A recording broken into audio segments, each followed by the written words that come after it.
Headline: A shameless writing technology.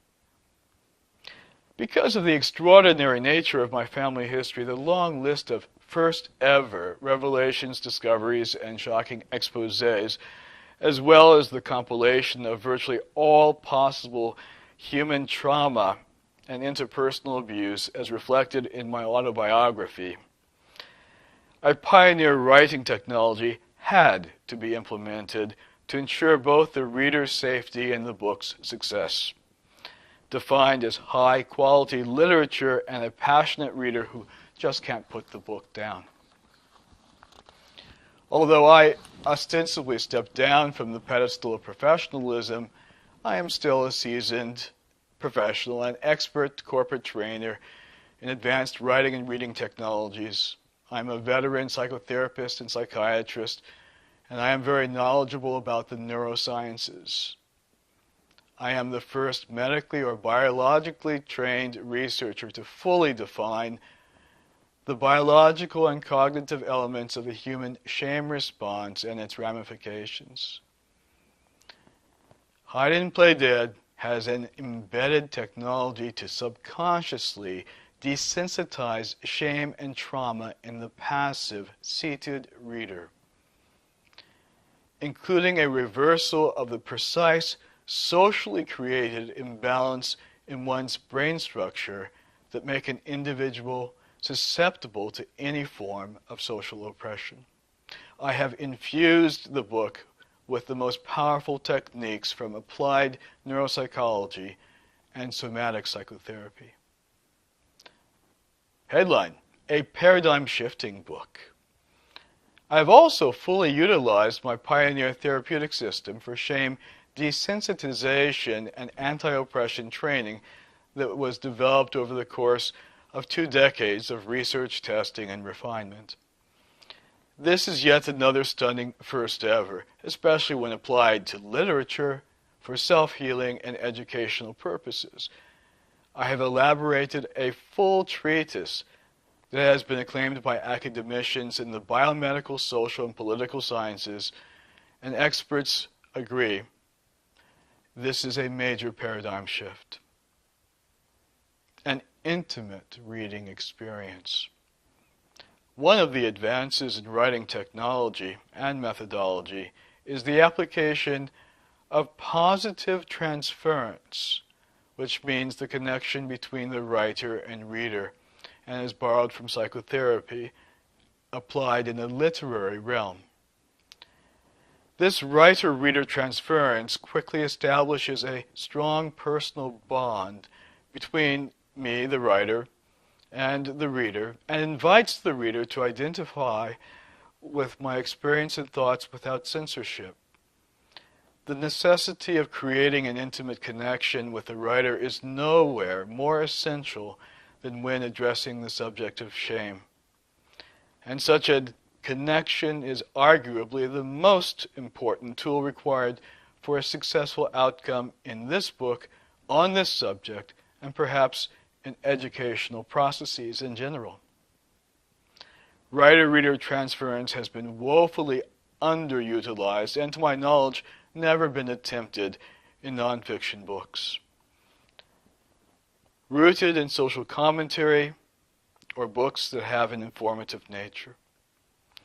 By multiple invitations for the reader to enter into my gestalt, to my worldview, identify with me, and vicariously experience my life as if it were his or hers, I become a real live person with whom the reader then develops an intimate or personal link.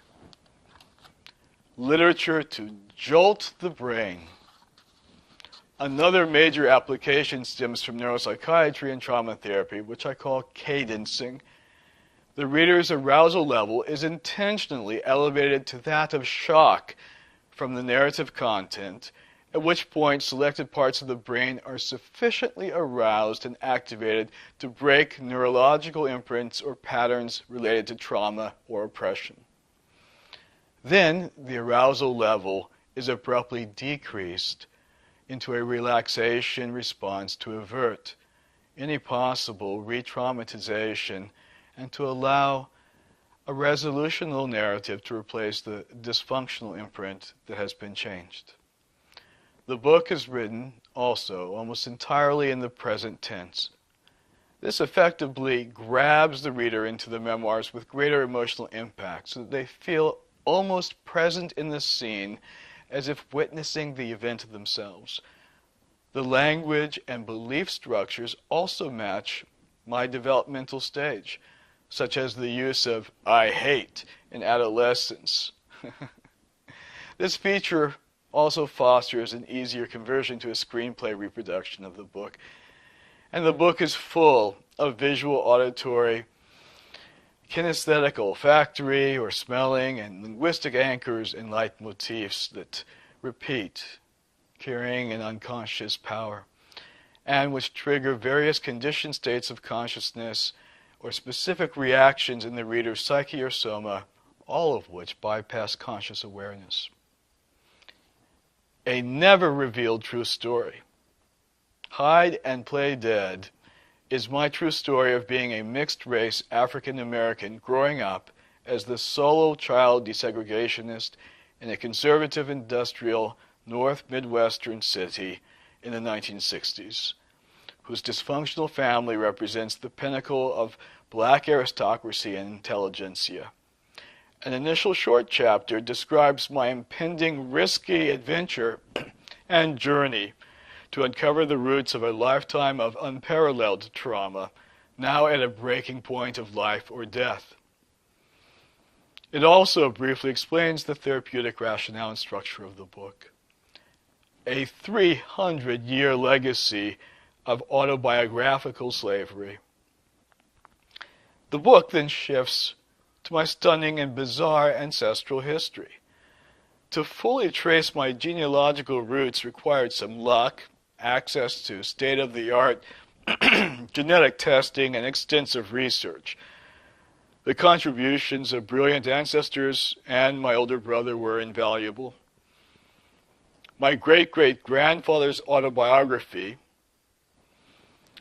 half of which was written when he was still a slave and half covering the critical blackout period of the Civil War and Reconstruction, is considered a national treasure and is currently archived in the Library of Congress. Serendipitously, a renowned professor emeritus in history from Brown University, James Patterson, has been fascinated by the historical surprises in my great-great-grandfather's autobiography, which is now pending separate publication and public release in a few months. John Wesley Holloway, Ph.D. My great-grandfather's published works in 1918 and 1920 and his autobiography describe the ancestral story and follow the theme of slavery up through his lifetime.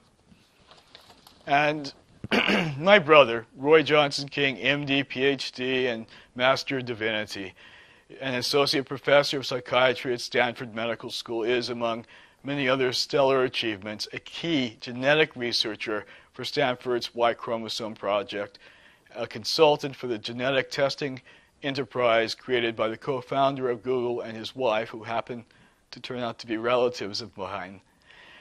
And his access to international genetic databases and his private research provided invaluable details on our unique ancestry, extending the paternal lineage back for almost 2,000 years. Part 2 will continue the headlines within Hide and Play Dead. Thank you.